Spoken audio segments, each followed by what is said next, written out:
Bằng ngàyនេះគឺមកឆ្លើយសំណួរដ៏មានសារៈសំខាន់មួយដែលបងប្រុសសួរមកកាន់ខ្ញុំថាបងតើត្រូវធ្វើម៉េចទើបយើងអាចនិយាយឲ្យ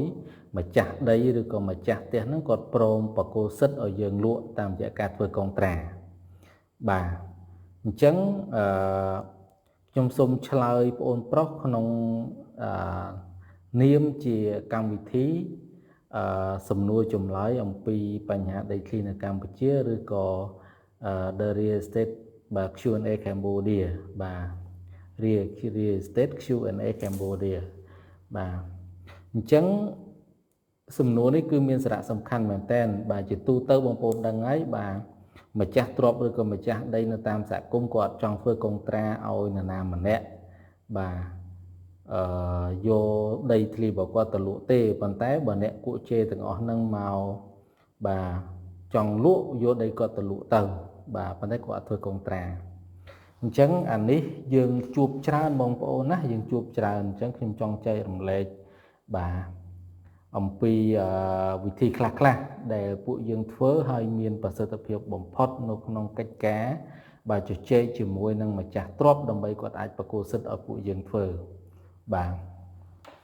អញ្ចឹងទី1ពួកយើងអ្វីដែលពួកយើងគួរតែធ្វើគឺយើងត្រូវសួរ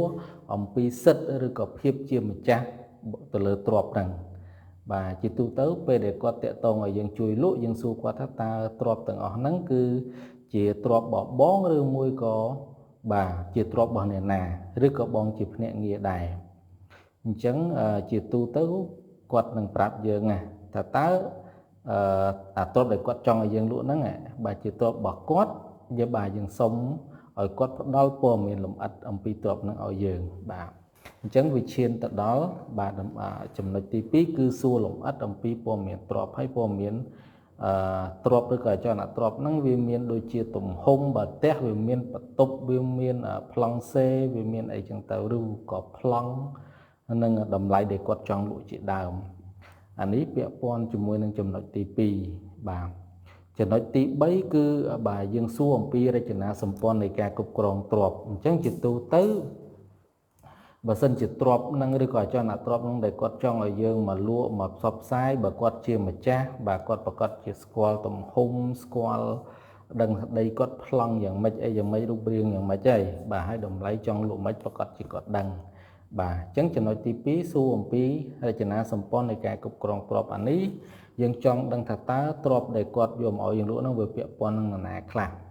ប្តីប្រពន្ធឬក៏ជាទ្រព្យមកដកចែកពីម្ដាយមកកូនឬក៏ទ្រព្យមកដុំហ្នឹងវាពាក់ព័ន្ធជាមួយភាគហ៊ុនច្រើនគ្នាឬក៏ទ្រព្យមកដុំហ្នឹងលក់ឲ្យវាត្រូវទៅបែងចែកទៅកាន់បងប្អូនរបស់គាត់ផ្សេងទៀតបាទឬក៏ទ្រព្យហ្នឹងវាបាទស្ថិតនៅក្នុងការជាប់បន្ទុកឧទាហរណ៍ថាបន្ទុកនៅធនាគារបាទដាក់ប្លង់ធនាគារឬក៏កូនបំណុលអីផ្សេងអញ្ចឹងយើងសួរគាត់បាទអំពីរចនាសម្ព័ន្ធនៃការគ្រប់គ្រងទ្រព្យឬក៏បន្ទុករបស់ទ្រព្យហ្នឹងបាទចំណុចទី3ដែលពួកយើងធ្វើឲ្យមានប្រសិទ្ធភាពខ្លាំងដែរគឺយើងសួរគាត់បាទយើងចាប់ដើមសួរគាត់ថាតើហេតុអីបានជាបងចង់ឲ្យពួកយើងឬក៏ក្រុមការងារយើងជួយផ្សព្វផ្សាយលក់បាទយើងចង់ដឹងអំពីមូលហេតុដែលគាត់បាទដាក់លក់បាទអចលនទ្រព្យរបស់គាត់អញ្ចឹងជាទូទៅគាត់បាទបើគាត់ចង់លក់គាត់នឹងប្រាប់ឲ្យថាតើហេតុអីបាទអញ្ចឹងគាត់បញ្យល់របស់យើង1 2 3មកដើម្បីយើងអាចមានជាព័ត៌មានមូលដ្ឋានមួយបាទស្វែងយល់អំពីពួកគាត់តម្រូវការដែលគាត់ចង់ឲ្យយើងលក់ឬក៏ម៉ាក់ទៅលើទឹកចិត្តរបស់គាត់បាទហើយចំណុចដែលពួកយើងតែងតែធ្វើទៅមានប្រសិទ្ធភាពដែរបន្ទាប់ពីចំណុចទី4នេះនៃការសួរពីមូលហេតុលក់ទិញជួលទៅលើទ្រព្យរបស់គាត់ហ្នឹងគឺបាទយើងចាប់ដើមណែនាំពីខ្លួនយើងតែវិញទៅកាន់លោកគាត់ជាការពិតនៅពេលដែលយើងទំនាក់ទំនងគាត់នៅលើបណ្ដាញសង្គមអីផ្សេងឆាត comment ឬក៏ call អីផ្សេងព្រោះគាត់ជាគាត់ស្គាល់ឈ្មោះស្គាល់អីយើងហើយបាទប៉ុន្តែចំណុចដែលខ្ញុំនិយាយពីការណែនាំខ្លួននៅទីនេះមានន័យថាយើងណែនាំអំពីអង្គ ខ្លួនយើងផងអង្គភាពយើងផងបាទយើងណែនាំយើងមកពីអង្គភាពណាហើយសប្តាហ៍យើងធ្វើអីអង្គភាពយើងធ្វើអីភាគច្រើនក្រុមការងារយើងតែងតែណែនាំអំពីអង្គភាពទៅកាន់គាត់ហើយចំណុចទី6គឺយើងចាប់ដើមណែនាំពីគោលការណ៍ជាទូទៅនៅកន្លែងពួកខ្ញុំនៅពេលដែលយើងបាទនៅពេលដែលយើងសួរព័ត៌មានលម្អិតអំពីភ្ញៀវអំពីម្ចាស់ទ្រព្យហើយយើងណែនាំខ្លួនយើងណែនាំពីក្រុមហ៊ុនរបស់យើងពីអង្គភាពរបស់យើងហើយនឹងណែនាំអំពីគោលការណ៍ថាតើអង្គភាពយើងមានគោលការណ៍អីខ្លះដើម្បីទទួលទ្រព្យនោះមកលក់ឧបមាថា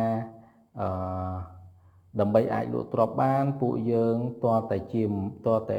បងជាម្ចាស់ទ្រព្យផ្ទាល់បាទទី1ទី2បងត្រូវតែទ្រព្យរបស់បងនឹងអត់មានបញ្ហាបើអត់មានបញ្ហាកន្លែងនេះមានន័យថាអត់មានឆ្លោះប្រកែកគ្នាក្តីក្តាំអីអត់មានទេអត់មានយកទ្រព្យឯណាមកទេបាទហើយនរណាខ្លះដែលពាក់ព័ន្ធនៅក្នុងការគ្រប់គ្រងទ្រព្យហ្នឹងហើយយើងសួរគាត់អំពីយើងណែនាំអំពីគោលការណ៍របស់យើងទទួលលក់បាទដើម្បីលក់មានន័យថាតើតែគាត់ផ្ដល់សិទ្ធិឲ្យយើងធ្វើការលក់យើងធ្វើកុងត្រាផ្សព្វផ្សាយដែលបញ្យល់គាត់អំពីលក្ខខណ្ឌផ្សេងការកំណត់កម្រៃជើងសារការកំណត់ទៅលើរយៈពេលនៃការធ្វើការផ្សព្វផ្សាយហើយវិធីសាស្ត្រដែលយើងផ្សព្វផ្សាយយ៉ាងម៉េចខ្លះបាទយើងបញ្យល់ពីគោលការណ៍ទាំងអស់នឹងទៅគាត់ហើយបាទយើងក៏បញ្ជាក់ផងដែរថាបើសិនជាក្នុងករណីដែលបងប្អូនឬក៏ម្ចាស់ទ្រព្យមិនព្រមធ្វើកុងត្រាមួយយើងទេគឺយើងអត់អាចទទួលលក់បានទេបាទវាពាក់ព័ន្ធជាមួយទោសទណ្ឌផ្នែកច្បាប់អីផ្សេងឧបមាតកតងទៅនឹងការយកទ្រព្យអ្នកដទៃមកលក់ដោយគ្មានការអនុញ្ញាតជាលាយលក្ខណ៍អក្សរអីផ្សេងបាទអញ្ចឹងតាមរយៈសំណួរបងប្អូនប្រុសមួយនេះខ្ញុំចង់ឆ្លើយជាសង្ខេបត្រឡប់មកវិញដើម្បីអាចយកទ្រព្យបាទបងប្អូននឹងយកមកលក់ហើយបញ្យល់គាត់ឲ្យយល់ទី1បងប្អូនត្រូវសិក្សា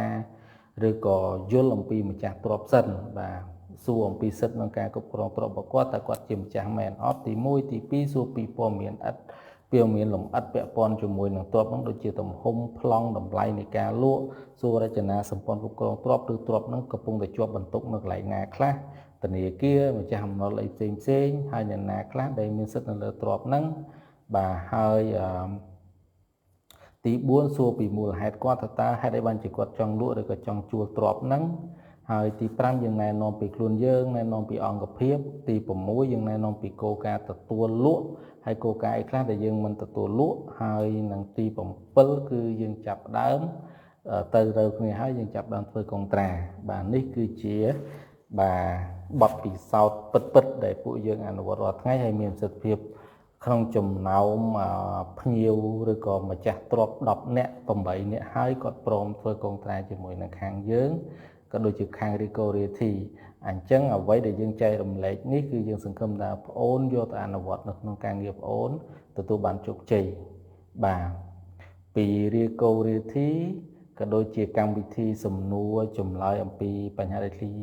បាទនៅកម្ពុជាឬក៏ Real Estate Q&A Cambodia បាទអរគុណហើយខ្ញុំសូមឆ្លើយប៉ុណ្ណេះបាទអរគុណច្រើន